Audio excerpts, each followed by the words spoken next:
faut le savoir, hein, c'est le pays le plus ancien dans le monde. Le Maroc existe depuis 12 siècles. Alors, la France existe depuis 1000 ans. Voilà, donc il existait dans la forme actuelle, hein, donc sultan.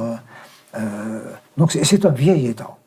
C'est un vieil État qui a toujours été très puissant. Et il a colonisé toute l'Afrique du Nord, quasiment jusqu'à l'Égypte, et il a colonisé l'Espagne. Et là, c'était un État, un empire, jusqu'au Sénégal, très puissant. Et bon, voilà. Et puis il y a eu l'effondrement de tout le monde musulman à partir de l'invasion des Mongols en 1280, et puis l'effondrement, l'éclatement de l'Empire en petits royaumes, par-ci par-là, et puis la colonisation arrive. Voilà. Alors, la France n'a pas colonisé le Maroc, pourquoi? Mais parce que c'est un grand État. C'est facile de coloniser des petits trucs qui n'ont pas d'histoire, mais coloniser un État, c'est très difficile. Par exemple, si l'Allemagne avait voulu coloniser la France, elle n'y serait jamais arrivée, parce que c'est un vieux pays, constitué. C'est pas possible. On peut l'occuper momentanément, mais pas le coloniser, c'est-à-dire lui enlever sa culture, en mettre une de rechange, c'est impossible. Et puis, je crois que à l'époque, les dirigeants français ont été sages, en disant le pays existe, on peut pas. Il a ses institutions, il a depuis toujours. Oui, c'est Lyotet qui. Voilà. Et alors, tous les problèmes viennent d'une décision prise par le gouvernement français. C'est que quand la France a colonisé l'Algérie, toute la partie ouest de l'Algérie faisait partie du Maroc. Tlemcen, Oran, et même jusqu'à Mascara et tout ça, toute cette région faisait partie du royaume. Bon, la France s'installe, colonise l'Algérie, elle s'installe également au Maroc comme protectorat, et elle a décidé, comme ça, arbitrairement, de rattacher tout l'ouest de l'Algérie, du Maroc, enfin, tout ce qui est l'est du Maroc, elle a pris. Elle a tracé une frontière comme ça. Que pouvait faire le Maroc, l'État et tout ça, ben, enfin, il n'a pas le pouvoir à cette époque-là, la France était une grande puissance militaire. C'était probablement l'une des plus grandes puissances militaires de l'époque. Peut-être un peu moins que l'Angleterre, parce que la marine, à cause de la question maritime, de la mer. Et là, ils ne pouvaient pas faire autrement. Lorsque les Algériens, en 1954 et même un peu avant, commençaient à militer pour l'indépendance et tout ça, quand la guerre de libération a démarré, donc en novembre 1954, les activistes algériens ont pris contact avec le roi du Maroc pour les héberger, les aider diplomatiquement, financièrement, et puis leur permettre de créer des bases militaires où on s'entraîne. Il leur a dit, OK, mais à une condition, moi je vous aide sur tous les plans, mais à l'indépendance, vous me restituez nos territoires qui ont été pris par la France. Et les Algériens ont dit, OK, l'indépendance arrive. Entre-temps, l'Algérie est devenue pays communiste, derrière il y a Moscou, et les Russes ont dit, vous êtes où? Nous on est prêts à vous aider. Le Maroc s'est rallié à la France et aux Américains, c'est un pro-américain, c'est votre ennemi. Et donc du coup, nous sommes en 1962, au moment d'indépendance. Que fait le Maroc? Son armée rentre en Algérie pour reprendre ses territoires. Et donc il y a eu guerre. Pendant une année, des batailles incroyables. Enfin, c'est Gaza avec Israël. On se bombardait. Et puis finalement, la raison a fini par l'emporter. Les médiations internationales ont fait que, bon, allez, on a retracé un peu les choses. Et puis, mais avec toujours cette méfiance, et puis cette haine, ils nous avaient promis. Ils nous ont promis qu'à l'indépendance, ils nous restitueraient les terres que la France nous avait volées. Et là, ils nous ont menti. Et le régime algérien est un régime militaire. Qu'est-ce qu'ils ont fait? Ils ont inventé le Polisario pour déstabiliser le Maroc. Et puis parce que l'Algérie voulait un système communiste. Et puis elle voulait surtout pas que les Algériens disent peut-être que si on faisait comme le Maroc, ce serait mieux. Ils sont plus libres, il y a le tourisme, les choses se passent un peu mieux. Le Maroc, il faut le savoir, hein, c'est le pays le plus ancien dans le monde. Le Maroc existe depuis 12 siècles. Alors, la France existe depuis 1000 ans. Voilà, donc il existait dans la forme actuelle, hein, donc sultan. Donc c'est un vieil État.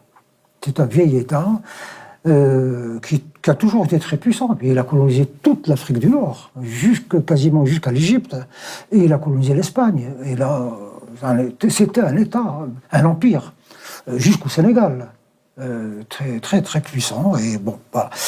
Et puis il y a eu l'effondrement de tout le monde musulman à partir de l'invasion des Mongols en 1280, et puis l'effondrement, l'éclatement de l'Empire en petits royaumes, par-ci par-là, et puis la colonisation arrive.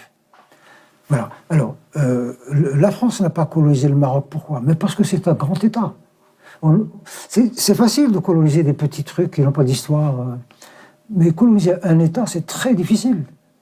Par exemple, si l'Allemagne avait voulu coloniser la France, elle n'y serait jamais arrivée, parce que c'est un vieux pays, constitué.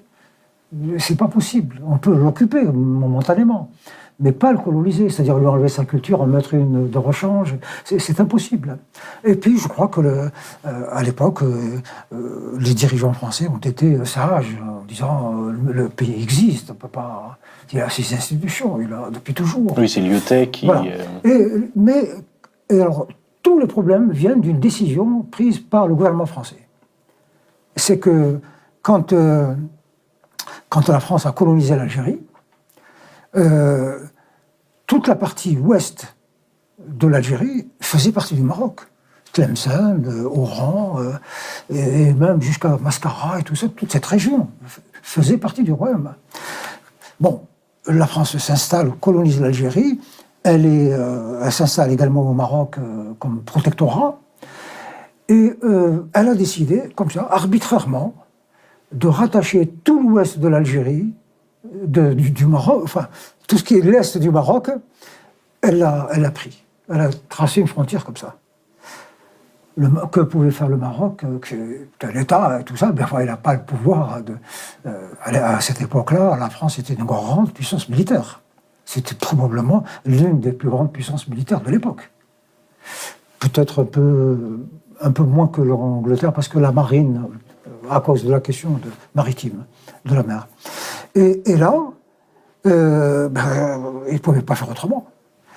Lorsque les Algériens, en 1954 et même un peu avant, commençaient à militer pour l'indépendance et tout ça, quand la guerre de libération a démarré, donc en novembre 1954, les activistes algériens ont pris contact avec le roi du Maroc pour les héberger, les aider diplomatiquement, financièrement, et puis leur permettre de créer des bases militaires où on s'entraîne. Il leur a dit, OK, mais à une condition, moi je vous aide sur tous les plans, mais à l'indépendance, vous me restituez nos territoires qui ont été pris par la France. Et les Algériens ont dit, OK. L'indépendance arrive. Entre-temps, l'Algérie est devenue pays communiste, derrière il y a Moscou, et les Russes ils ont dit, bon, vous êtes où? Nous, on est prêts à vous aider. Le Maroc s'est rallié à la France et aux Américains, c'est un pro-américain, c'est votre ennemi. Et donc, du coup, nous sommes en 1962, au moment d'indépendance. Que fait le Maroc? Son armée rentre en Algérie pour reprendre ses territoires. Et donc, il y a eu guerre. Pendant une année, des batailles incroyables. Enfin, c'est Gaza avec Israël. On se bombardait. Et puis, finalement, la raison a fini par l'emporter. Les médiations internationales ont fait que, bon, allez, on a retracé un peu les choses. Et puis, mais avec toujours cette méfiance, puis cette haine, ils nous avaient promis. Ils nous ont promis qu'à l'indépendance, ils nous restitueraient les terres que la France nous avait volées. Et là, ils nous ont menti. Et le régime algérien est un régime militaire. Qu'est-ce qu'ils ont fait? Ils ont inventé le Polisario pour déstabiliser le Maroc. Et puis parce que l'Algérie voulait un système communiste. Et puis elle voulait surtout pas que les Algériens disent peut-être que si on faisait comme le Maroc, ce serait mieux. Ils sont plus libres, il y a le tourisme, les choses se passent un peu mieux. Le Maroc, il faut le savoir, hein, c'est le pays le plus ancien dans le monde. Le Maroc existe depuis 12 siècles. Alors, la France existe depuis 1000 ans. Voilà, donc il existait dans la forme actuelle, hein, donc sultan. Donc c'est un vieil État. C'est un vieil État qui a toujours été très puissant. Et il a colonisé toute l'Afrique du Nord, quasiment jusqu'à l'Égypte. Et il a colonisé l'Espagne. Et là, c'était un État, un empire, jusqu'au Sénégal. Très, très, très puissant. Et bon, voilà. Et puis il y a eu l'effondrement de tout le monde musulman à partir de l'invasion des Mongols en 1280, et puis l'effondrement, l'éclatement de l'Empire en petits royaumes, par-ci par-là, et puis la colonisation arrive. Voilà. Alors, la France n'a pas colonisé le Maroc, pourquoi? Mais parce que c'est un grand État. C'est facile de coloniser des petits trucs qui n'ont pas d'histoire, mais coloniser un État, c'est très difficile.